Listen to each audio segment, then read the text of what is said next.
बालेषु अत्रा गच्छन्तु देवता सद्धम्मं मुनिराजस्य सुनन्तु सग्घमोक्कदं धम्मश्रवणकालो अयं वदन्ता धम्मश्रवणकालो अयं वदन्ता धम्मश्रवणकालो अयं वदन्ता नमो तස්ස භගවතෝ අරහතෝ සම්මා සම්බුද්දස්ස නමෝ තස්ස භගවතෝ අරහතෝ සම්මා සම්බුද්දස්ස නමෝ තස්ස භගවතෝ අරහතෝ සම්මා සම්බුද්දස්ස කාරුණික ශ්‍රද්ධාකාමී පින්වතුනි අද අපේ පින්වත් පිරිස බිනර පුර පසළොස්වක පොහොය නිමිති කරගෙන අපේ ජපානයේ විදියට අද තමයි පුර පසළොස්වක පොහොය ලංකාවේ ලිත් ක්‍රමයේ අනුව නම් ඊයේ තමයි පුර පසළොස්වක පොහොය. නමුත් අද පුර පසළොස්වක පොහොය මේ රටේ ජීවත් වෙන අපට උදා වෙච්ච නිසා අපේ කනගවා සුගත භාවනා මධ්‍යස්ථානයේ සදහවත් පිරිස ඊටාම ශ්‍රද්ධාවෙන් ගෞරවයෙන් යුක්තව උපෝසත අෂ්ටාංග සීලය සමාදන් වෙලා සිටින්නේ. ඉතින් මේ වෙලාවට નિયમિતව තියෙන්නේ සද්ධර්ම දේශනාව ශ්‍රවණය කිරීම. අද පින්කමේ දායකත්වය අරගෙන කටයුතු කරන අපේ ප්‍රභාත් වීරසිංහ මැතිතුමා එම මැතිණිය විශේෂ අරමුණක් තිබෙනවා 2008 වෙනි මාසේ 27 වෙනිදා ජන්ම ලාභය ලැබපු උපත ලැබපු තමන්ගේ ආදරණීය පුතණුවන් 14 වෙනි ජන්මදිනය සමරන අකේන් කේමිත වීරසිංහ පුතාට ආශිර්වාද කරන්ට සෙත්පතන්ට තමයි අද මේ උතුම් පින්කම මේ විදියට සූදානම් කරගෙන තිබෙන්නේ. ඉතින් ඔබ හැම කෙනෙක්ම ඊටාම ශ්‍රද්ධාවෙන් හෝරාවක පමණ වේලාවක් ධර්ම ශ්‍රවණය කරලා එයින් ලැබෙන පිරිසිදු සිතුවිලි මත පදනම් වෙලා පිය පුතාටත් ආශිර්වාද කරලා දෙවියන්ටත් මියගිය අපේ ඥාතීන්ටත් තින්පෙත් අනුමෝදන් කිරීම සිද්ධ කරන්නට පුළුවන්. ලංකාවේ නම් හිමිදිරි පාන්දර උතුරු ඇමරිකානු රටවල් වලට සන්ධ්‍යා යාමය. ඉතින් ලෝකේ විවිධ රටවල ජීවත් වෙන අයට මේ උතුම් පින්කමට සජීවීව සම්බන්ධ වෙන්න අවස්ථාව ලැබෙනවා. බුද්ධ පුතුන් මුහුණු පොත ඔස්සේ සජීවී විකාශයක් අද දවසේ සිද්ධ කරන නිසා මම පෙරේද ආරම්භ කරා සිංහලෝවාද සූත්‍රය ඇසුරු කරගෙන මේ ගිහි විනය කියලානේ කියන්නේ සිංහලෝවාද සූත්‍රයට ගිහියන්ගේ ජීවිත හදා ගැනීම වෙනුවෙන්ම සිද්ධ කරපු දේශනාවක්. ගිහියන්ටම දේශනා කරපු එක. ගොඩාක් සූත්‍ර තියෙන භික්ෂුන් වහන්සේලාට කියලා දීපු දේවල්. සිංහලෝවාද සූත්‍රය ගත්තොත් ගිහියන් උදෙසාමයි ඒ දේශනාව සිද්ධ කරලා තියෙන්නේ. ඒ නිසා අද සිංහලෝවාද සූත්‍රය ඇසුරු කරගත්ත දේශනා මාලාවේ 3 වෙනි මාතෘකාව තමයි කතා කරන්නේ. අපාය මුඛ 6ක් ගැන බුදුරජාණන් වහන්සේ දේශනා කරනවා. අපාය මුඛ කියලා එතන කතා කරන්නේ නම් මතක තියාගන්න ඕනේ අර සතර අපාය ගැන නෙමෙයි. තිරිසන් අපායට වැටීම, නිරයට වැටීම, പ്രേත විෂයේ ඉපදීම ඒ ආදී කාරණාවක් නෙමෙයි මෙහි අපාය මුඛ කියන මාතෘකාව ඇතුලේ සාකච්ඡා කරන්නේ. කුමක්ද මෙහි අවදාරය? නේලෝක ජීවිතයත් පරලෝක ජීවිතයත් පිරිහෙන කාරණා. එතන ඒ කියන්නේ දැන් අපි සාමාන්‍ය ජීවිතෙත් කියන්නේ මගේ ජීවිතේ අපායක් වුණා කියලා නේද? ඒ කියන්නේ මගේ ජීවිතේ තිබුණට වඩා අඳුරකට ගියා කියන එකකින් අදහස. දුක්ඛිත වුණා කියන එක නේ. අවාසනාවන්ත වුණා, මහා ඛේදවාචකයක් වුණා. එවැනි අර්ථයකින් තමයි ඇත්තටම මේ අපාය මුඛ ච අපාය මුඛානි අපාය මුඛ හයක් තියෙනවා කියලා මේ දේශනාවේ සාකච්ඡා කරන්නේ එවැනි කරුණු. නැතුව මේ කියන කරුණු නිසා ස්ථිරවම ඊළඟ ආත්ම භාවයේ අපායකට වැටෙනවා කියන අර්ථයක් තියෙන්න විදියක් නැහැ. මේ කරුණු සාකච්ඡා කරගෙන යනකොට ඔබට අවබෝධ වෙයි. එවැනි අපාය මුඛ හයක් බුදුරජාණන් වහන්සේ දේශනා කරනවා. සුරාමේරය මජ්ජපමා දට්ඨානු යෝගෝ කෝ ගහපති පුත්ත භෝගානං අපාය මුඛං. පළවෙනි එක තමයි බුදුහාමුදුරුවෝ පෙන්නනවා අපේ ජීවිතේ අපායක් වෙන්න පුළුවන් යම්කිසි කෙනෙක් මත්ද්‍රව්‍යයට මත් වතුරට ඇඩික්ට් වුණොත්. ඉතින් මං හිතනවා ක්‍රිස්තු පූර්ව 6 වන සියවසේ ගත්තොත් ಭಾರತය උග්‍ර ලෙස සුරාපානයට පුරුදු වෙච්ච සමාජයක්. මොකද අතටම මේ වෙළඳ නගරනි තිබුණේ. සාවත්තිය කියන්නේ වෙළඳ නගරය. සවැත් නුවර කියන්නේ බිස්නස් සිටි එකක්. එතකොට එතෙන්ට විවිධ පළාත් වලින් ඉන්දියාවේ මිනිස්සු ආවා. එහෙම තමයි අනිත් නගරන්. නගර කේන්ද්‍ර කරගෙන මත් වතුර භාවිතයේ තිබුණා. අදනේ මත් ද්‍රව්‍ය ඒ කාලේ තියෙන්න ඇති මොනවා.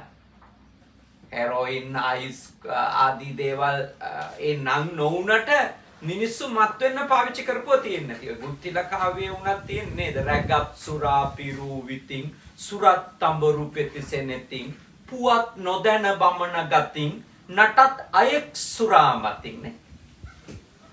ඒ කියන්නේ මේ බීලා ඇස් රතු වෙලා නිරෝසියක් නැතුව නට හිටියා කියන එක.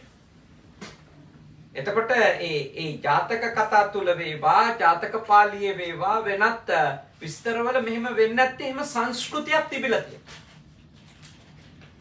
අනිතක බුදුහාමුදුරුවන් බවට පත් වෙන එක වළක්වන්න සිද්ධාර්ථ කුමාරයානේ සුද්ධෝදන රජුරුව හදපු මාලිගාව තුලත් නර්තනය සුරාව මේ සියල්ල තිබිලා තියෙනවා.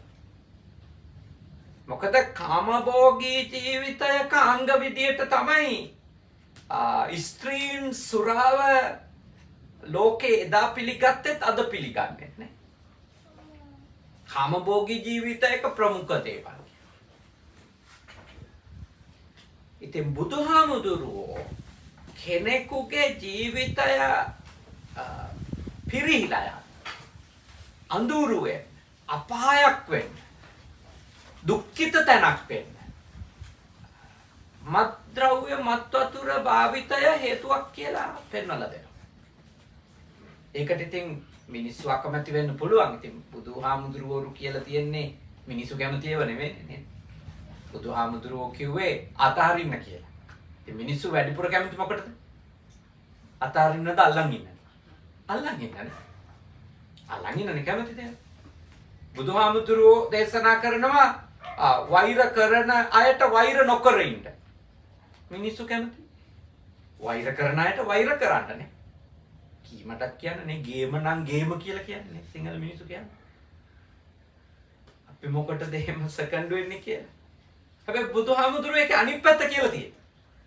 වෛර කරන අයට වෛර නොකරන්න. අක්කෝදේන ජිනේ කෝදං. අක්‍රෝධයෙන් විතරයි ක්‍රෝධය දුරු කරන්න දිනන්න පුළුවන්. අසත්පුරුෂයා දිනන්න නම් සත්පුරුෂකම ගන්න ඕන. අසාදුන් සාදුනාජී. ඊළඟට මසුරු මිනිස්සයා දිනන්න නම් ඒකේ මසුරු මිනිස්සයා පරද්දන්න නම් දන් දෙන්න ඕන. බුදුහාමුදුරුවන්ගේ මාර්ගය සම්පූර්ණයෙන්ම උඩුකම් බලාපීමයි. ඒ කියන්නේ සාමාන්‍ය ලෝකයේ පෙන්නපු පිළිවෙතට පටහැනි දේ කරොත් තමයි නිවන් දකින්නේ. තේරුණාද? දැන් නිවන් දකින්න බෑනේ වෛර කරන අයට වෛර කරලා. වෛර කරන අයට වෛර නොකරන මිනිස්සයා තමයි නිවන් දැක්ක මිනිස්සෙක්. අපිට සාමාන්‍යයෙන් පුංචි කාලේ ඉඳලා උපදේශ හම්බෙලා තියෙන්නේ ඔයාටත් දෙන කෙනෙකුට ඔයා දීලා කන්න. නේ සාමාන්‍යයෙන් වැඩිපුර අපිට හම්බ වෙච්ච උපදේශ අතර තියෙන ඔයාටත් දෙන අයට ඔයා දීලා කන්න. හැබැයි කොච්චර අඩුවෙන්ද උපදේශ හම්බෙලා තියෙන්නේ ඔයාට මුකුත් නොදෙන අයටත් ඔයා දීලා කන්න කියලා. නේ දැන් අම්මලා පොඩි කාලේ අපි ඉස්කෝලේ යනකොට කෑම ටිකක් හදලා ඔය මෙහි බෙන්තු හදලා දෙන්නේ නේ. ඒ වගේ මොනවා හරි චූටි දෙයක් පොල් සම්බෝලයයි බතුයි හරි දාලා පෙට්ටියකට දාලා අසුරලා දීලා කියන්නේ ඔයාටත් දෙන අයත් එක්ක දීලා කන්න. හැබැයි බුදුහාමුදුරු කියන්නේ ඒක අනිත් පැත්ත. නොදෙන අයටත් දෙන්න. තේරුණා නේද? ඒ කියන්නේ නිවන් දකින්න මඟ කියන්නේ මෙන්න එකක්. අපි මේ ජීවිතයේ කෙවන මඟ සහ නිවන් මඟ දෙකක්. ඉතින් බුදුහාමුදුරුවෝ කෙනෙකුට මත්ද්‍රව්‍යෙන් මත්වතුරෙන් වළකින්න කියලා දෙනකොට ඒකට හැමෝම කැමති නැති බව අපි කවුරුත් දන්නවා. ඒක දේශනා කරපු බුදුහාමුදුරුවෝ දන්නවා. හැබැයි බුදුවරුන්ගේ වගකීම තමයි මිනිස්සුන්ට අවබෝධ වෙන්නේ නැති දේවල් අවබෝධ කරලා දෙන එක. සාමාන්‍ය මිනිස්සුන්ට පේන්නේ නැති ඇත්ත කියලා දෙන එක. ඉතින් උන්වහන්සේ අපිට පළමුවෙන්ම ජීවිතේ අපායක් කරගන්න ඕනි නැත්තම් පුහුණු වෙන්න කියලා පෙන්නවා මත්වතුරෙන් මත්ද්‍රව්‍යෙන් වැළකීම. ඒක ප්‍රධාන ලෙස පෙන්නවා. ඒකේ විපාක 6ක් කියුවා. මත්ද්‍රව්‍ය මත්වතුර වලට ඇඩික්ට් වුණොත් ඒකේ තියෙන ප්‍රශ්න 6ක්. ඒ නිසා සිද්ධ වෙන දේවල් 6ක්. පළවෙනි එක චකෝ ගහපති පුත්ත ආදීනවා සුරාමේරය මජ්ජපමා දට්ඨානු යෝගේ. ගෘහපති පුත්‍රය සිංහාලක කියන ගෘහපතියට කියන්නේ ගෘහපති පුත්‍රය කරුණු ආදීනව 6ක් තියෙනවා මත්වතුර මත්ද්‍රව්‍ය පාවිච්චි කරනවා. ඒකේ පළවෙනි එක ලෙස පෙන්වලා දීලා තියෙන්නේ කොහොමද? පළවෙනියට පෙන්වනවා මෙලොවදීම වන ධනහානිය. ධනය පිරිහීම ප්‍රධාන හේතුවක් ලෙස පෙන්වනවා මත්ද්‍රව්‍යට මත්වතුරට ඇබ්බැහි වුණ. මෙහෙනම් කියන්නේ ලාභෙට බොණ්ඩ තියනවා කියලා මේ ජපානයේ.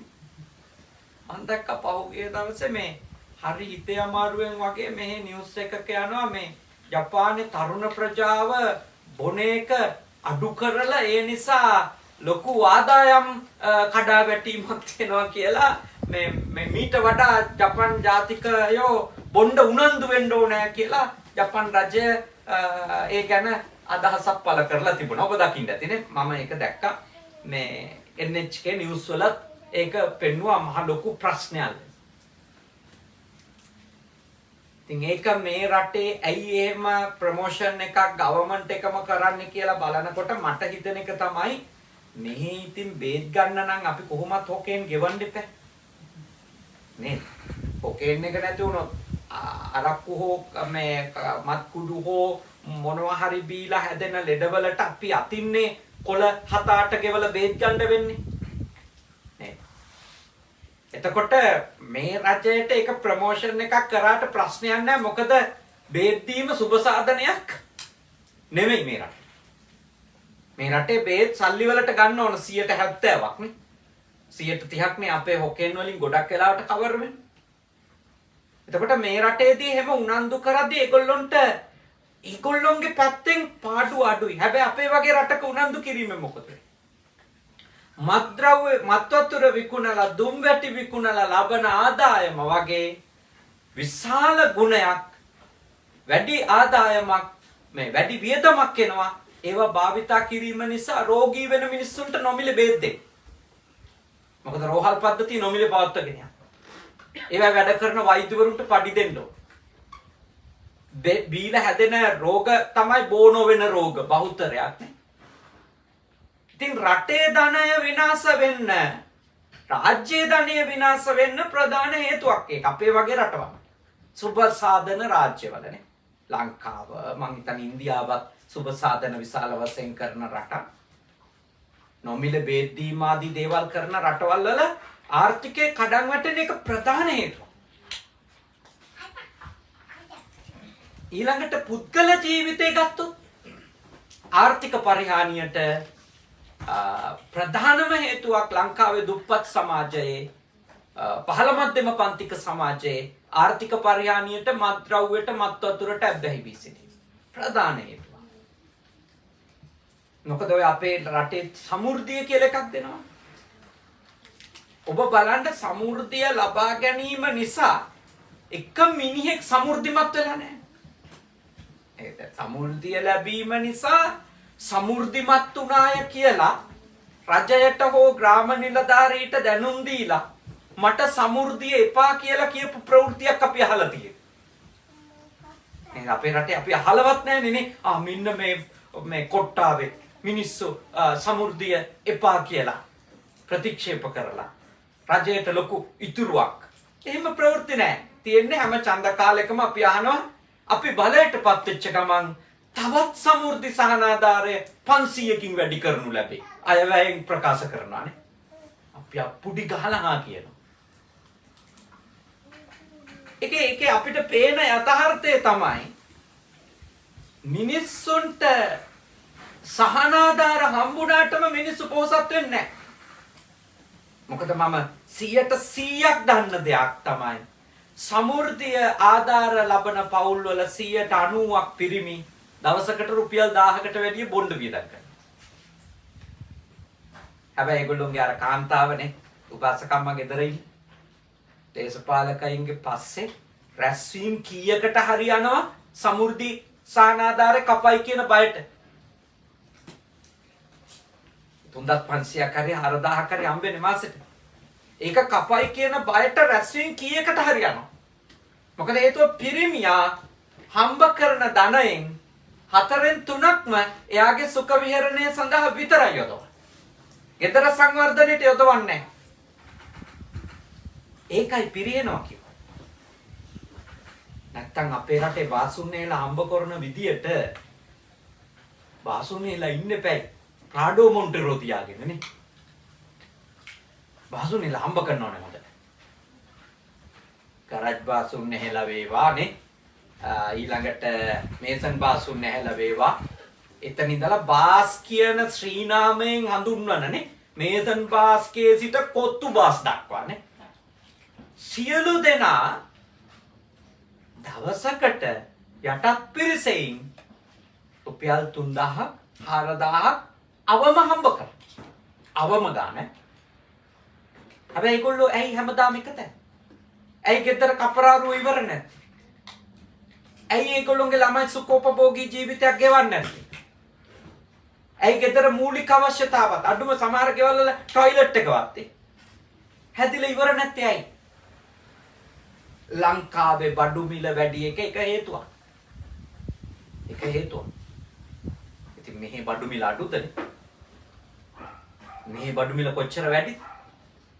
හැබැයි මිනිස්සු මෙහි හම්බ වෙන සල්ලි මොකක් කරනවද?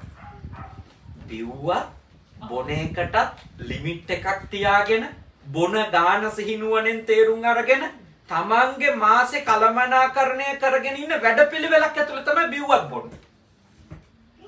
අවාසනාවකට අපේ රටේ මිනිස්සු ඉන්දියාවේ මිනිස්සු දුගිය වෙන්න ප්‍රධානම හේතුවක් තමයි ඒගොල්ලෝ ඇබ්බැහි වෙලා බොනවා. එතකොට ඒගොල්ලෝ දන්නේ ඒගොල්ලෝ හම්බ කරන ධනෙන් 4/3ක්ම ආයෙත් දීලා මත් වතුර විකුණන තැනටනේ. ඒකයි භාග්‍යවතුන් වහන්සේ දේශනා කළේ ධනය විනාශ වෙනවා. ඔයත් ව්‍යාපාරිකයෝ මෙතන ඉන්න ගොඩක් අය මේ මහා පරිමාණ හෝ සුළු පරිමාණ ආයෝජන කරලා ව්‍යාපාර කරන අයනේ. දැන් ඔයත්තන්ට උනත් තේරෙන දෙයක් තමයි ඔයත්තන්ගේ ගාව වැඩ කරන සේවකයෝ බොණ්ඩ තියාගෙන ඉඳීම නිසා බොන්න පුරුදු වෙච්ච අය වුණාම දිනපතා ඒගොල්ලොන්ට හම්බ වෙන ධනය ඇත්තට මේගොල්ලොන්ට ප්‍රමාණවත් මදි වෙනවා ටික දවසක්. ඒගොල්ලොන්ගේ ජීවිතේ පවත්වා ගන්න බැරි වෙනවා. මේ රටේම හිටියත් නේ ලංකාවේ හොයලා බැලුවම දියුණුවක් පේන්න නැති අය ඉන්නේ. ව්‍යාපාරිකයන්ට උනත් දිනපතා මත් වතුරට පුරුදු වුණොත් හැබැයි වුණොත් මං හිතන්නේ ඒගොල්ලෝගේ පිරිහීමට ධන පරිහානියට ඒක ප්‍රධාන හේතුවක් වෙනවා. ඒක වෙන විදිය ඉස්සරහට අපිට සාකච්ඡාවේදී අඳුර ගන්න පුළුවන්. කොහොමද ඒක බලපාන්නේ කියලා. මොකද මත් වතුර මත්ද්‍රව්‍යයට අබ්බැහි වුණාට පස්සේ බිස්නස් කරන කෙනෙකුට හරි තමන්ගේ ජීවිතේ වැඩිපුරම ලං වෙන්නේ මොලයක් තියෙන මිනිස්සු නෙමෙයි. හම්බ වෙන්නෙම ඒ පැත්තටම ඔබව ඇදගෙන යන්න. ඔබව ඒ පැත්තටම නැඹුරු කරගන්නම බලන කණ්ඩායම් එකහුව වෙන්නේ. කොච්චර ලොකු ව්‍යාපාරිකයෙක් වුණත් දිනපතා බොණ්ඩ පටන් ගත්තොත් හැමදාම රැට පාටි තියාගත්තොත් මොකද වෙන්නේ? හැමදාම රැට රංචු හමු වෙන්න ගත්තොත් මොකද වෙන්නේ? දන්නේම නැහැ ඉවරයි සල්ලිනේ. පිරිහීම ගේ ඇතුළට එනවා. එහින්දා මත් වතුර සහ අද හැදෙන પરම්පරාව ගැන ගොඩක් පරිස්සමින් ඉන්න ඕන. අයිස් නේ. අයිස්. දරුණු මත්ද්‍රව්‍ය. මම ලංකාවේ ඉඳිද්දි මට මේ දැක ගන්න ලැබුණා එක අයිස් පාවිච්චි කරපු ළමයෙක් කරපු පාපොච්චාරණය. එයා කියනවා එයාගේ මේ දත් මෙහෙම ගලවලා දැම්මට එයාට දැනෙන්නේවත් නැහැ කියලා. ඒ කියන්නේ එයාගේ ස්නායු ගොඩක් ඒවා මැරිලා ගියා. එයාගේ කකුලේ තුවාලයක් තියෙනවා. එයා එක පෙන්නලා කියනවා මේක මෙහෙම හාරලා දැම්මත් මට දැනෙන්නේවත් නැහැ අයිස් පාවිච්චි කරලා ඉන්න වෙලාව. ශරීරය කියන්නේ කොටස් කුණු වෙලා යනකම්ම තේරෙන්නේ නැහැ. එච්චරටම ඒ කියන්නේ මොළයට පණිවුඩ යන්නේ නැහැ යාට. දැන් අපිට රිදෙන්නේ කොහමද? කොතනක හරි අපි වැදුනොත් ඉක්මනින්ම මොළයට පණිවුඩ යනවනේ. ඒ කියන්නේ මොළයට පණිවුඩ යන ඒ ශෛල පද්ධති ඒවා විනාශ වෙලා. ඔයත්තන්ගේ දරුවෝ ගොඩාක් පරිස්සම් කරගන්න ඕන. අද මේ සාමාන්‍ය මත් වතුර හින්දා නෙමෙයි. අද ගොඩක් අයගේ ජීවිත විනාශ වෙමින් තියෙන්නේ අයිස් ආදී දරුණු මත් වතුර මත්ද්‍රව්‍ය නිසා. ඒවයි මුකුත් ප්‍රමිතියක් නෑ. කවුරුත් කාටවත් වග කියන්නේ නෑ. ලයිසන් එකක් අරගෙන බාර් එකක් කරන් යන මිනිහෙක් නම් එයාට විකුණන්න පුළුවන් ප්‍රමිතිගත සීමාවක් තියෙනවා. ඒ ඔක්කොම කඩා බිඳගෙන ගිහින් ඉවරයි. ඒ නිසා මත්ද්‍රව්‍ය කියන්නේ ප්‍රධානයි ධනය හානි වෙන දෙයක්, ධනය නැති වෙන දෙයක්. ඒ අතරේ මම දැක්ක අර ඩයනා කියලා ස්ත්‍රියක් නේද? ඇමතිකමක් හම් වෙලා උන්ද පම්පෝරි ගන්නවා ගංජාවවල මේ ලංකාව ගොඩ දාන හැටි කියන්නේ. ගංජා වලින් කුඩු වලින් ලංකාව ගොඩ දාන්න පුළුවන් නම් මෙක්සිකෝව දැන් ඇමරිකාවටත් වඩා දියුණු වෙලා තියෙන්න බෑනේ. මුන්ගේ මොලේ කොයි පැත්තේද තියෙන්නේ කියලා හිතා ගන්න බෑ. ඇත්ත වශයෙන්ම හිතා ගන්න බෑ. මම කල්පනා කරනවා මෙවුන්ගේ මොලේ කොහෙද තියෙන්නේ? මුන්ට ඇමතිකම් දෙන්නේ උන්ගේ මොලේ කොහෙද තියෙන්නේ කියලා. නම් මෙක්සිකෝව තියෙන්නේ බෑ දෙයියනේ ඇමරිකාවටත් වඩා උඩින් දැන්නේ. මත්ද්‍රව්‍ය රාජධානියනේ.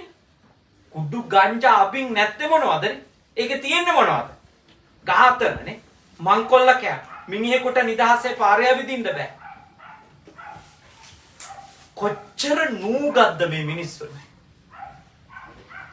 අද ලෝකේ ප්‍රතික්ෂේප කරන මේ ඔය යුරෝපා රටවල් වලත් සමහර රටවල් ඒවා මේ නීති ගත කරගෙන දඟලනවා. නමුත් ඒ රටවල් වල ආර්ථිකයේ ප්‍රගමණයට ඒක උදව් වෙලා නැහැ.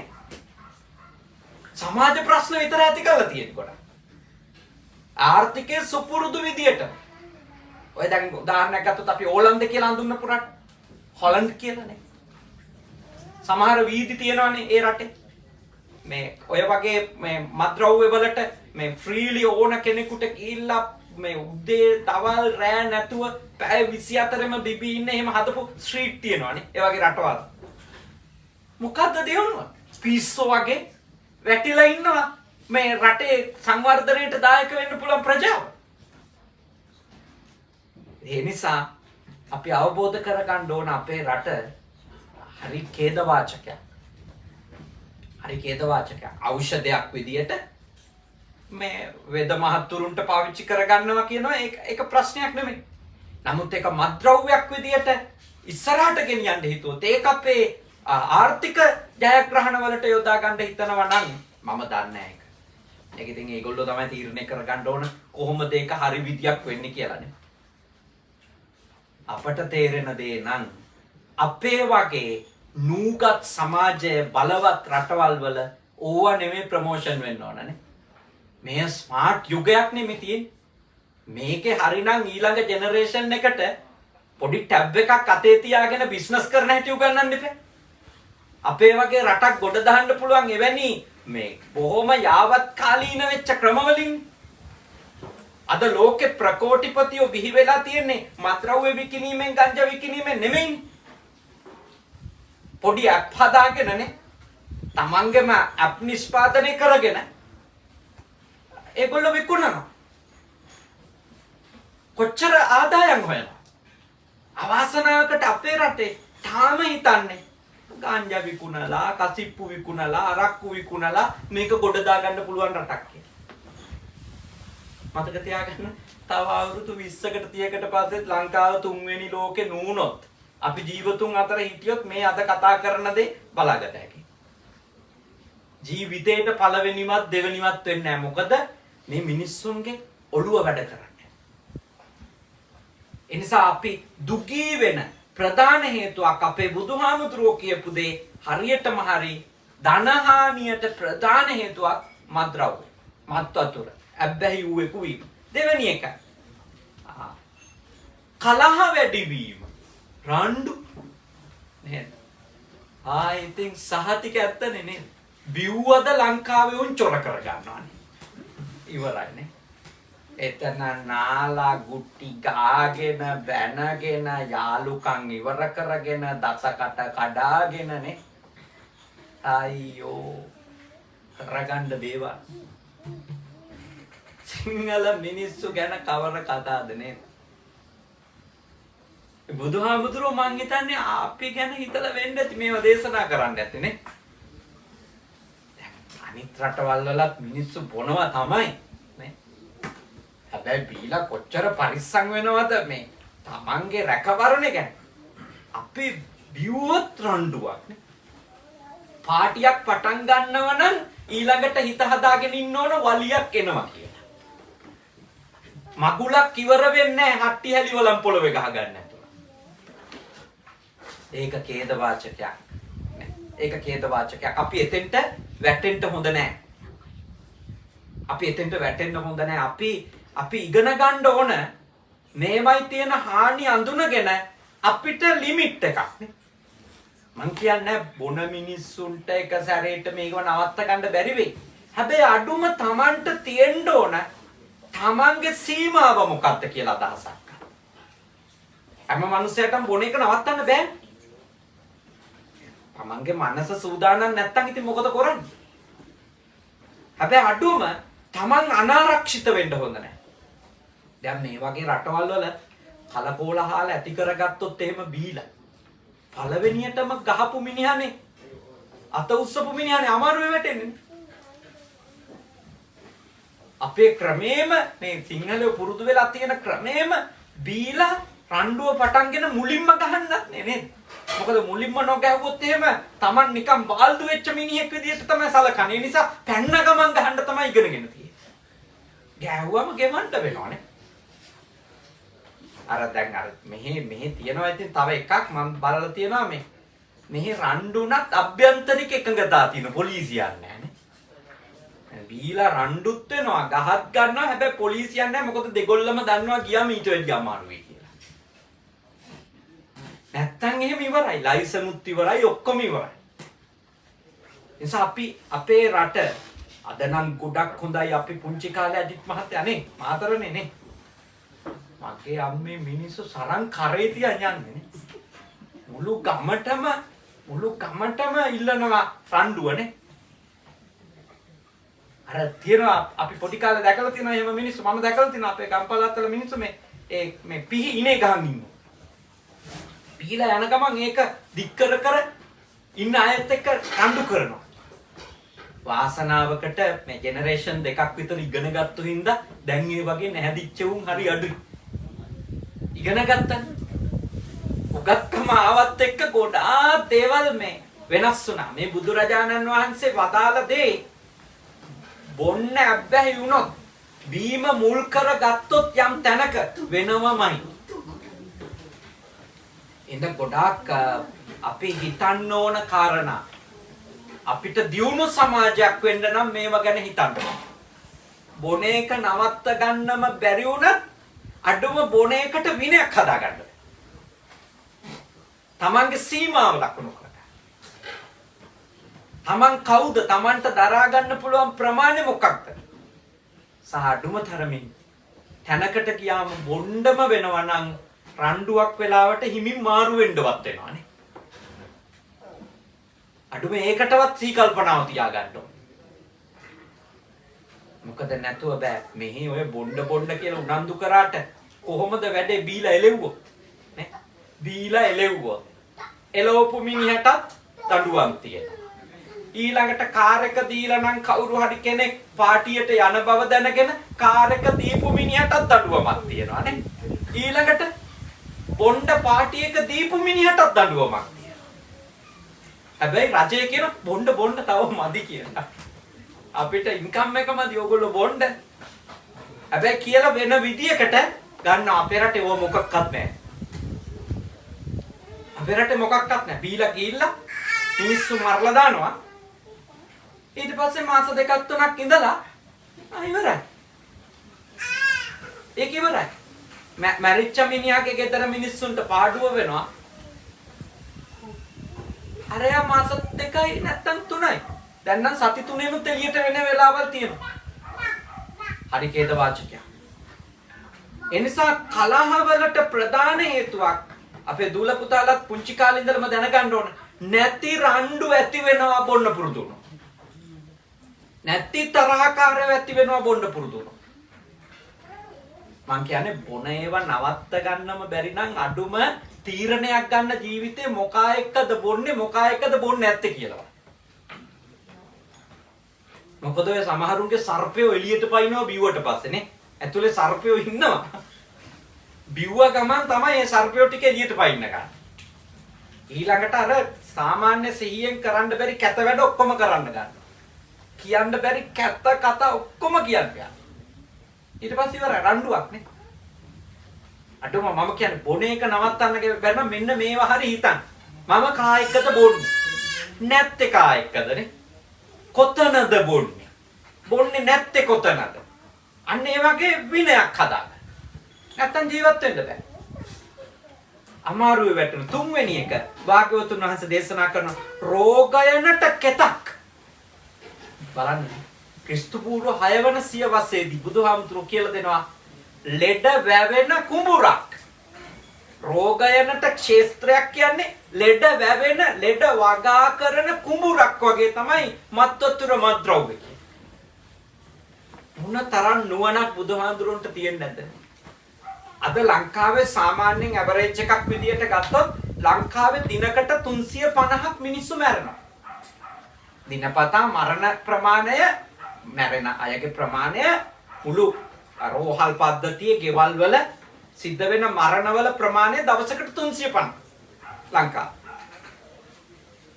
එයින් 80%ක් මතක තියාගන්න. බොහෝ නොවන රෝග වලින් මැරෙන්නේ. බොහෝ නොවන රෝග. ඒ කියන්නේ උණ හැදිලවත් කොරෝනා හැදිලවත් නෙමෙයි. heart attack, liver එක නරක් වීම, වකුගඩු මේ ආදී බෝ නොවන තව එක්කෙනෙකුට මේ බෝ වෙන්නේ නැති ලෙඩ. එතකොට ඒ මැරෙන අයට බෝ නොවන රෝග වලින් 90%ක් හැදිලා තියෙන්නේ මත්ද්‍රව්‍ය මත්වතුර භාවිතය. දුම්වැටිසා මද්දසා මත්කුඩු. එතකොට හිතන්න බුදුහාඳුරුවෝ ක්‍රිස්තු පූර්ව 6 වන සියවසේදී මත්ද්‍රව්‍ය මත්වතුර භාවිතය රෝගවලට කෙතක් කුඹුරක් කියලා වදාළ කාරණේ කොච්චර ඇත්තද? මේත් ඉතින් එච්චර තමයි. අපි ගියොත් එහෙම අපේ liver එකේ පොඩි වෙනස්කමක් ඇති වෙලා නේ පැටි liver තත්වයක් වෙලා දොස්තර අහනවද නැද්ද? ඇල්කොහොල් භාවිතා කරනවද කියලා. අහනවනේ. අහනවා. ඔයා ඩ්‍රින්ක්ස් ගන්නවද නේ? ඇල්කොහොල් ගන්නවද?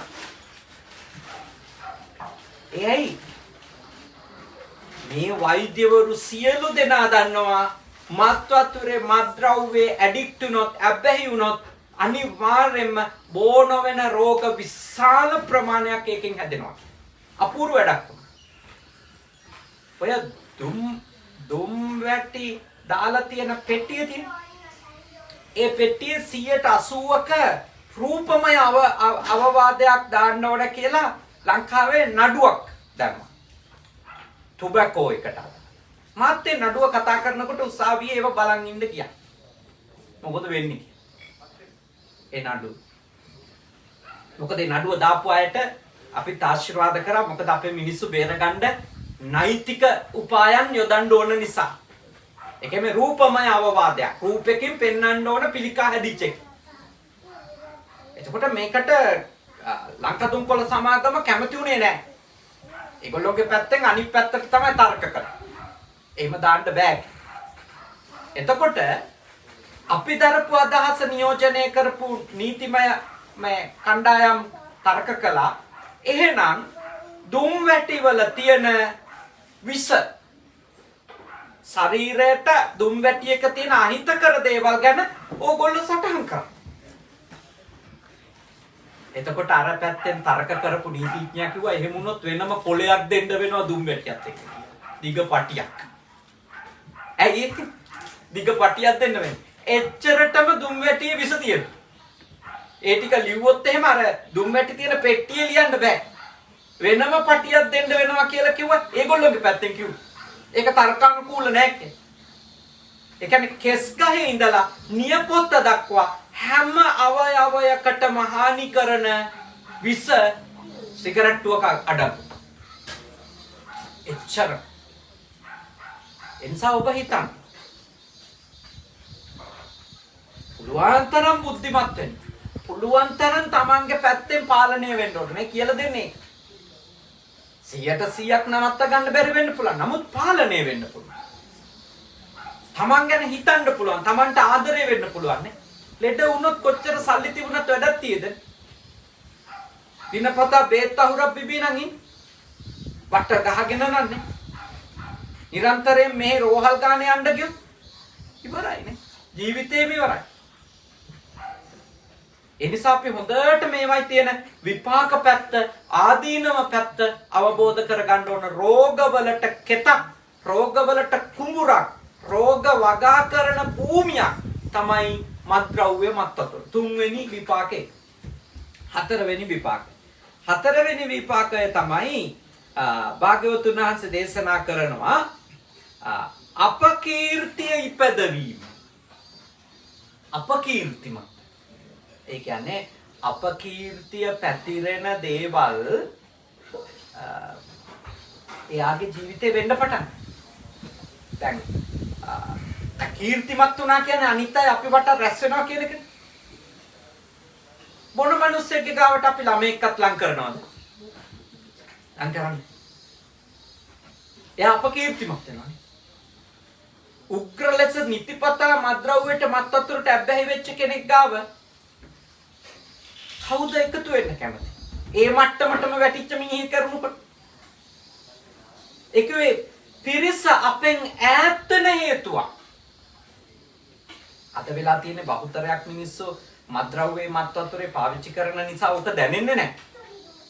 නැත්තම් ඇත්තටම කිව්වොත් යහපත් සත්පුරුෂ හොඳ ගති තියෙන අය අපේ ජීවිතෙන් ඈත් වෙලා යනවා. පිට අය ඈත් වෙන එක පැත්තකින් තියමු. දිනපතා බොණ්ඩයි කුඩු ගහන්නයි සිගරට් උරන්නයි දිනපතා ගත්තොත් බීරිඳත් ඈත් වෙනවනේ නේ. තමන්ගේ ළමයාම කියන්න ගනීනේ තාත්තා ගාව සිගරට් ගඳයි. කියන්න ගනීනේ. ඒ ස්මෙල් එකේ ඉඳලමනේ අප්‍රසන්න වෙනවා. පිළිකුල් වෙනවා. එහෙනම් පුළුවන් තරම් තමන් අනිත් අයට අප්පිරිය නොවෙන්න ජීවත් වෙන්න ඕන. තමන් අපකීර්තිමත් නේ කෙනෙකු බවට පත් වෙන එක වළක්ව ගන්න නම් භාග්‍යවතුන් වහන්සේ දේශනා කළ ඔබ මත්ද්‍රව්‍ය මත්වතුර සම්බන්ධ විනයක් පවත්වන්න. අපකීර්තිය කිව්වේ. අනිත් එක ඉතින් අපේ වගේ රටවල් වල නම් ඉතින් ටිකක් දැඩි ලෙසම නම් බොත් පවා හැදෙනවානේ. දේපත්තා කියයි සුරා සොඬා කියයි නේද? ඔහම විවිධ නම් කියලා මිනිස්සු අවමන් කරනවා අපිටනේ. අපේ අපෝ එයාද කුණු වෙන්න බීලා ඉන්නේ කියනවානේ. ගෙදරට යන්න බෑ. එයා සී කල්පනාවක් නැහැ. අපි ගැන හොඳක් නෙවෙයි කතා කරන්නේ. නිතර බොන කෙනෙකු සම්බන්ධව හොඳක් කතා කරන්නේ නැහැ කවුද? නොහොඳක් කතා කරන්නේ. එහෙනම් පාලනය කරනවා. මං කියන්නේ හරි දිනපතා බොන එක නවත්ත ගන්න ඒ කියන්නේ ඊතර අමාරු නම් කොහොමවත් නවත්තන එක අඩුම සතියට දවසක් තියාගන්න පුළුවන්. සතියට දවසක් නම් දැන්ට බොන්නේ ඒක සති දෙකකට සැරයක් කර ගන්න. එහෙම අපිට පුළුවන් අපේ පාලනයක් කතා අර පුරුදු වෙන්න ඕන මේක අබ්බැහි වෙලා ගිජු වෙලා වහල් වෙලා බත්මාලු පිණි වගේ හිතන්නේ නැතුව ඉන්නනේ. දැන් බත්මාලු පිණි නැති වුණොත් ඉවරයිනේ. මිනිසුන්ට වතුර ඕන කෑම ඕන. හැබැයි මත්ද්‍රව්‍යවත් මත්වතුරවත් කිසිසේත්ම එහෙම නීඩ් එකක් නෙවෙයි. ඒක නීඩ් නෙවෙයි. ඒක නැති වුණොත් ජීවත් වෙන්න බෑ කියලා එකක් නැහැ. ඒක තියෙන ඔළුවේ. දැන් බොන කට්ටිය කියනවා නේ ආම්දුරෝ ඔබ වහන්සේම කිව්වට නැති වුණොත් හරි වැඩේ සිගරට් එකක් බිව්වොත් තමයි මට টয়ලට් යන්නේ කියලා කියන්නේ උන් ලංකාවේ. ඒකනේ සමහරු টয়ලට් වල ගිහිල්ලා සිගරට් බිව්වම ආයේ ඒ දවසේ කාටවත් ඒ টয়ලට් එකට යන්න බෑ. අප්‍රසන්නයි. එහෙමයි ලංකාවේ මිනිස්සු. උදේට සිගරට්ටුවක් පත්තු කරන් යනවා වොෂ්රූම් එකට. අනිත් අය ඉවරයි ගිහිල්ලා ඒකට. ඒක විනාශ කර. මතක තියාගන්න අපේ පහළ මධ්‍යම පන්තික සමාජේ ගොඩ ගන්න බැරි ඕවා ඉන්නවා. ඒගොල්ලෝ මෙන්ටලි තමයි ඇඩික්ට් වෙලා තියෙන්නේ. මනසේ හිතනවා මේක නැති වුණොත් මේක වෙන්නේ නැහැ. ඒකයි කාර්යය. අපරාධ. මිනිස්සු පිරිහෙන විදිය අපරාධේ. එතෙන්ට අපි වැටෙන්න හොඳ නැහැ. අපි හැම එකකටම අපේ ජීවිතවල යම් විනයක්, සංයමයක්, දමනයක් අපි පවත්ව ගන්නටම ඕනි. නැත්තම් අපිව අප්‍රසන්න වෙනවා. අනිත් අයට අපිව එපා වෙනවා. ඊළඟ කාරණේ භාග්‍යවතුන් වහන්සේ ඊළඟට පෙන්වලා දෙනවා මත්ද්‍රව්‍ය මත්වතුර පාවිච්චි කරන කෙනෙකුගේ කයෙහි ගුහ්‍ය ස්ථාන විවෘත කොට හැසිරීම. වාසනාවකට දැන් නම් බොනේ උන් කලිසම් ඇඳන් බොන්නේ. වාසනාවකට. ඉස්සර සරන් ඉන්දියාවේ නම් අර සෝතියද මොකද්ද සෝතියද? අර වේට්ටි වගේ එක. ඉතින් ඒ වැඳන් බිව්වම ඉවර තමයි ඉතින්. ඊළඟට ඇඳුම කරේ තමයි දාගෙන යන්නේ. දන්නේ නැහැ නේ. ගුහ්‍ය ස්ථාන කියනවා. වහ ගන්න ඕන තැන්. ලැජ්ජ බය නැති වෙන තැන්. විලිවසා ගන්න ඕනනේ මිනිස්සෙක් උනා. ඇඳුමක් අඳින එකේ මූලික අර්ථය ඒකනේ. ඉතින් බුදුහාමුදුරු දකින්නේ නැති ඉන්දියාවේ නේද? ඉතින් බුදුහාමුදුරු හරිනේ බෝධිසත්ව කාලෙදිම නාටිකාංගනාවන්ගේ විප්‍රකාර ටික දැක්කා කියලා කිව්වේ නේද? මේ ගිහි ගෙයින් නික්මෙන දවසේ රාත්‍රියේ ඉතින් උන්දලා බීලානේ නටලා තියෙන්නේ. ඊට පස්සේ ඉතින් ඇඳුම් එහෙම වෙලා ඉතින් ඔහේ වැටිලා බීලා කටවල් අරගෙන නේද? කෙල පෙර ඉන්න තින්නේ නේද? ඒව දැකලා බුදුහාමුදුරු බෝධිසත්වයන් හිතෙන්නේ මොකටද මේක ඉන්නේ කියලා. ඒ කලකිරුණා කියලා කියන්නේ අවබෝධ වුණා මේ ජීවිතේ මොකද්ද මේ මිනිස්සු අන්තිමටම හොයන එක කියන එක. ඉතින් මත්වතුරේ මත්ද්‍රව්‍යයේ අබ්බැහි වුණාම මිනිස්සුන්ට තමන්ගේ ඇඳුම මතක නැති වෙනවා. දැන් අපි කවුරුත් මේ ලස්සනට ඉන්නේ දැන් සිහියෙන් ඉන්නේ ඉඳන්නේ. නම් අපි කොච්චර සැලකිලිමත්දනේ ඇඳුම පොඩ්ඩක් එහෙම වුණොත් අපි හදා ගන්නවා. වාඩි වෙනකොට අපි මේ ඉක්මනින්ම ඇඳුම හදාගෙන වාඩි වෙන්නේ නේ.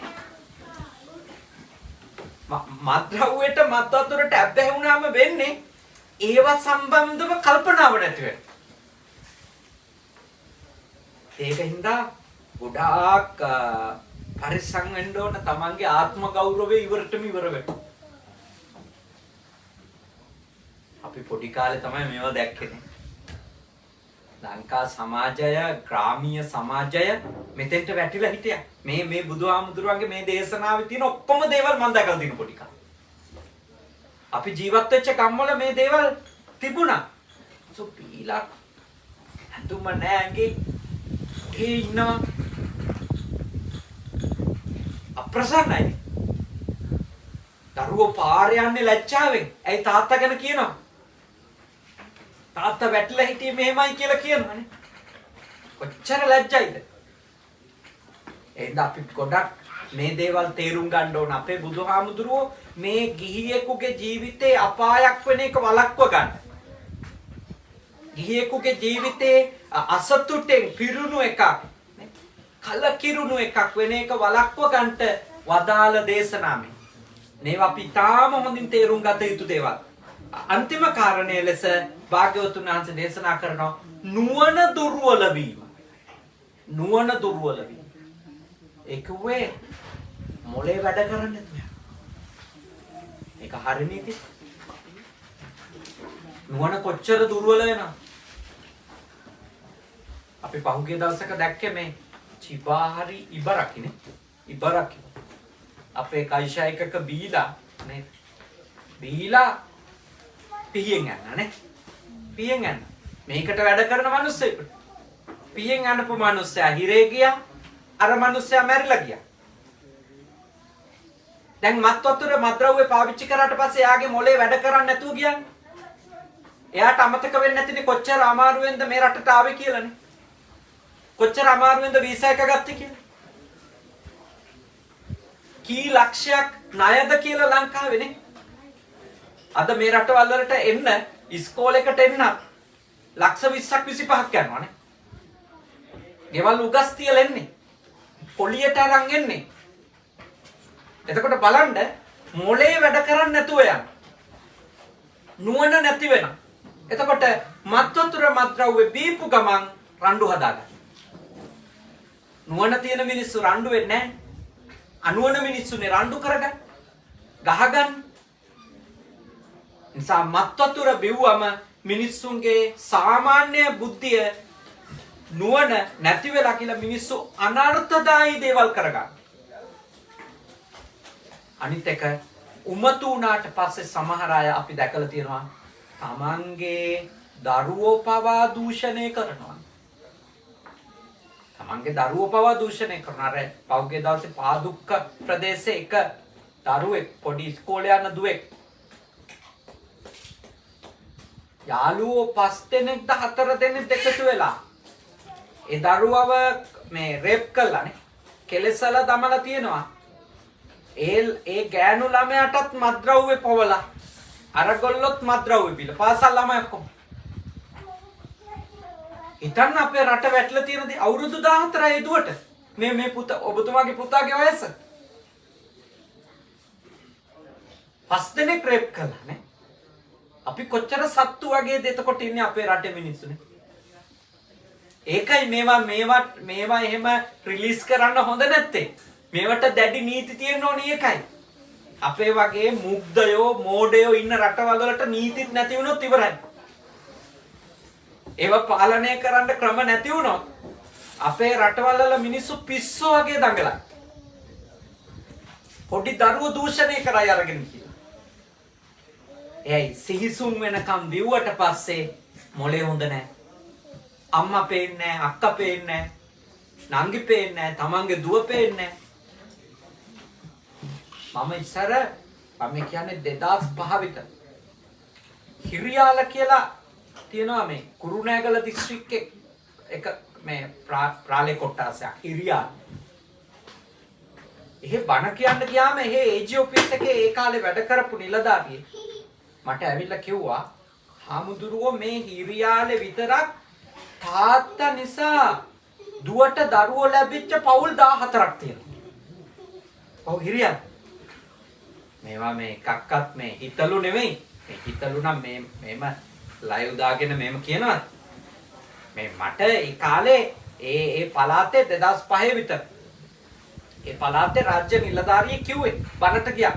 අනේ හාමුදුරුවෝ බණ කියනවා නම් මෙන්න මේවා බේර ගන්න බණ කියන්න මේ මිනිස්සුන්ට මේ මහ ලොකු ගැඹුරු දේවල් කියලා වැඩක් නැහැ. මෙතන තමයි ඉන්න තත්ත්වය කියලා.